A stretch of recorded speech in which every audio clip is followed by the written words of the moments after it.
Hey Scouts, we're going to be doing a fun experiment today involving acids and bases. Now we're not going to go into too much detail of acids and bases for the kids, but we're going to teach them a little bit about it, and most importantly, how can you identify what acids and bases are? Firstly, acids and bases are all around you. I mean, look at this kitchen. There's acids, bases, but it's difficult to tell what they are. In general, acids are sour and they eat away metals. Bases in general are bitter and they feel slippery, but that's usually not enough to decide which are acids and which are bases. They can be pretty tricky.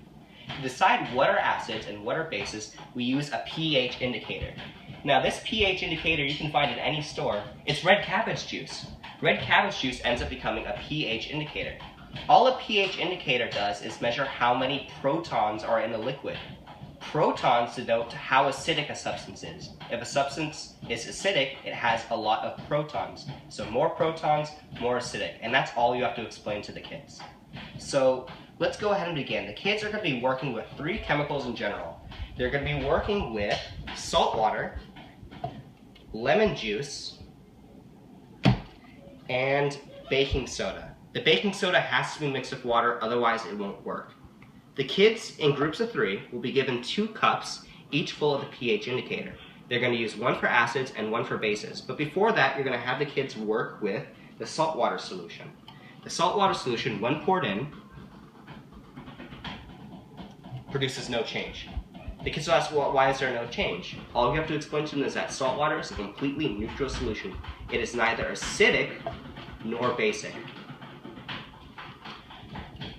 So next up, you can go ahead and try either acid or base. Just make sure they do it in separate cups. The kids were going to have little pipetters, little plastic pipettes, so they'll be able to go in and take a few mils and drop them in and watch it slowly change. It's going to be a lot of fun for the kids. Also make sure the kids are wearing gloves, so you emphasize safety to the kids. None of these chemicals are harmful though. This is just to teach them the value of safety. So let's go ahead and try acid in this sample. I'm pouring in the lime juice right now, and you get an immediate change. It went from purple to red, denoting that this is acidic. It gets even more pink the more acid you add, but the moment they see a color change, they should stop. Let's try basic. Let's see what basic does. So this is baking soda mixed with water. It's not quite as powerful as the acid, so you might need to add more, but if you pour it in, and you get a good look at it, you should see that it's somewhere from teal to green. It should go from purple to blue to green, green being about as basic as it's going to get. Basic means that there's fewer protons, so therefore when we added in some of this baking soda, we removed protons from the solution and it turned basic. Now there's one more demo that we're going to do real quick. And this is Scouts only. The only reason this is Scouts only is not because it's dangerous, because we don't have as many chemicals as we'd want to spend. So you're going to do this demo in front of the kids. So I have a new fresh batch of the indicator, and we're going to go ahead and add in some of the lime, soap, excuse me. Soap is basic, but you're going to have the kids guess whether it's basic or not.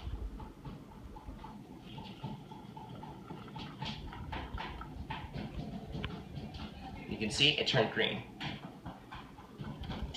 The one last thing you want the kids to understand is that reactions can go backwards and forwards. So even though we turn this solution basic, we can turn it back normal. I have some vinegar right here. I'm going to go ahead and pour some vinegar in here. Vinegar being acetic acid, you can explain to the kids, they might not know it. And we're going to see what happens. So this is a green solution, it's basic right now, and I'm going to slowly pour in some vinegar. Again, this is done by the Scouts only because this is kind of messy and it's pretty smelly. Okay. You can see immediately it went purple and now it's starting to get pink. I'm going to add a little bit more and you should see, yep, it's just as pink as before. We went all the way from basic to acidic really fast with the vinegar. And that's about it for the acids and bases experiment. Thank you for watching.